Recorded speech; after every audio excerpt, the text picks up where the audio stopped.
Hello, I can't believe I haven't reviewed this album, but I haven't. Parallel Lines. In fact, I did do a review of it. I think it was a joint review along with Eat to the Beat when I didn't even have the vinyl. And it was done 4 years ago, so I need to do it again anyway. I've picked up the vinyl since. This is an original copy, which I picked up in Reckless Records in Soho in London. And then it took me years to get this on vinyl for some odd reason, because as you might have watched in my top 20 albums of all time, this featured. So that's the original sleeve, great sleeve. So Debbie Harry, from left to right, Frank Infante, Chris Stein, Debbie Harry, the drummer, what's his name?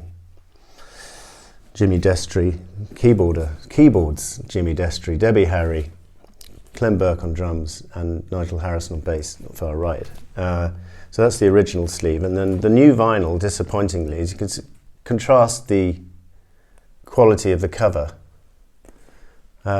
Significantly inferior, which I find very disappointing. One pays a lot of money for new vinyl, one does not expect that shabby kind of dilution of the front cover, especially as it's such an iconic cover.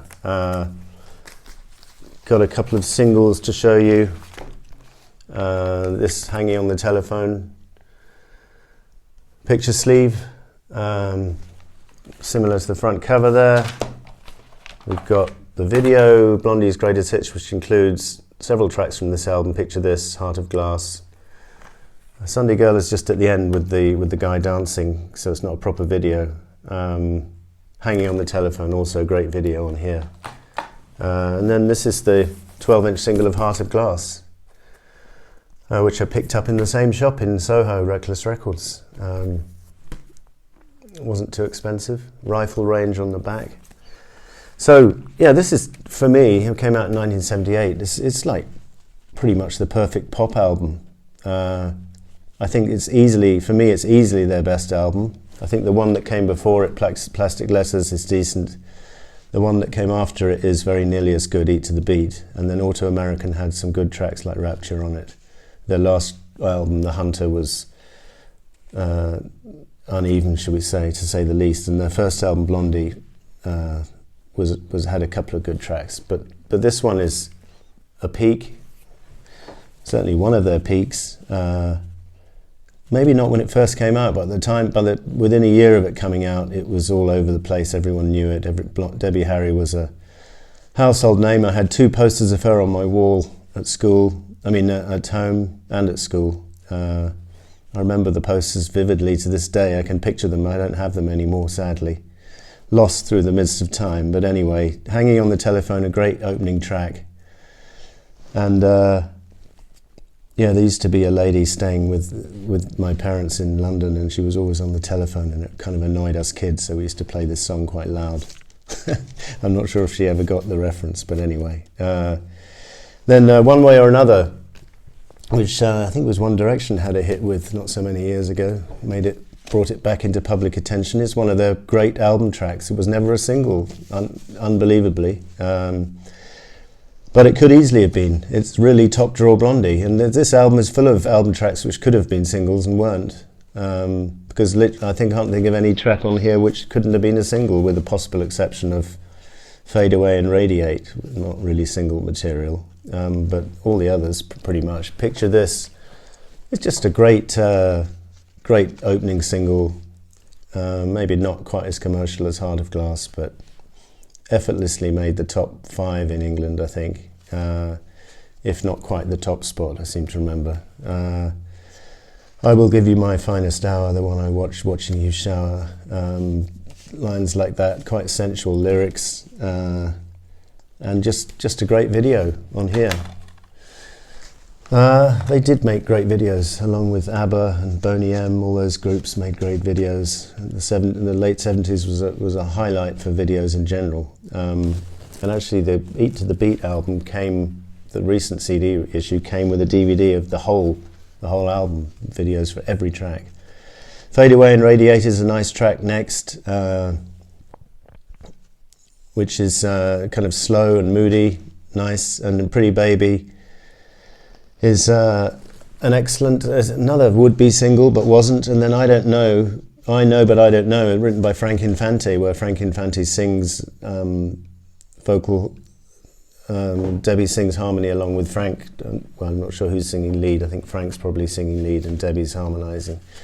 But it's a great track. It's and Frank's very distinctive vocal, and great sort of wacky words. I love it. Brilliant end to side one, and we've got side two opening with 11:59. Another tune to die for. I think some of these songs are written by the band, and I think we'll find 11:59, written by Jimmy Destry, the keyboard player. And as I say, Frank Infante wrote I Know But I Don't Know. Debbie Harry and Chris Stein co-wrote most of the tracks, but one way or another co-written by Debbie Harry and Nigel Harrison, the bass player. Jack Lee wrote Hanging on the Telephone. Fade Away, Radiate, Chris Stein. It's a track called Parallel Lines listed on the lyrics here, but which wasn't on the album. I've just noticed that here.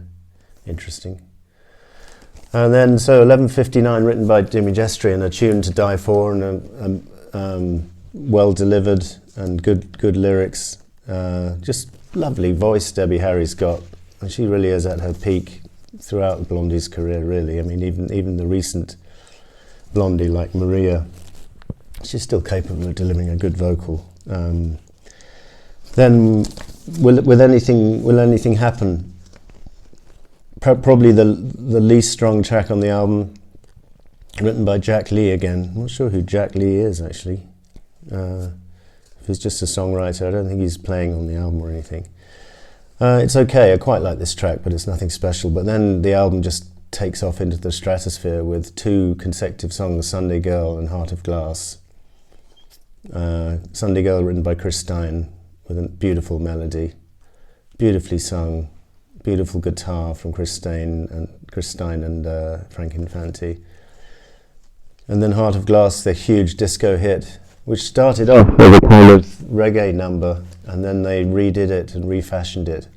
I think on the CD there's an early version of this, which is quite interesting, but they really, it came to life when it became a disco song, and it's just timeless. And a brilliant video, again, to check out for that. I'm Gonna Love You Too, written by an old song for Buddy Holly, written by Maudlin Sullivan Petty, is a good, effective cover of that song. And Just Go Away is a really vicious song. Well, not too vicious. It's a song about just go away and stay away, basically.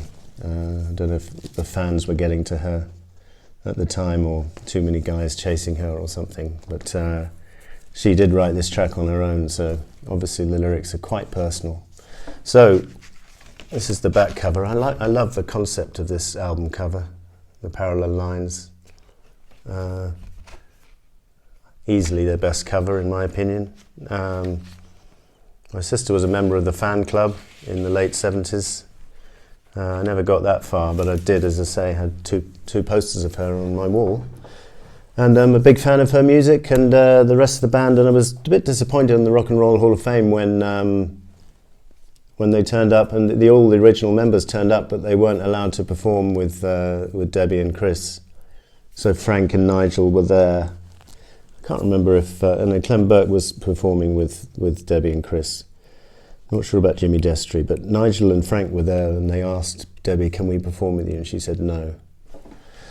Because I've been with this band, her current lineup, for the last 20 years, but what she failed to realise is, during the glory years, this is the band that everyone knew. And so visually, all these videos feature Nigel Harrison and Frank Infante. They don't feature the current members of the band. No one would recognise them from Adam. Whereas everyone recognises these five members. This is the definitive lineup, whatever anyone says. So, thanks for watching. See you next time.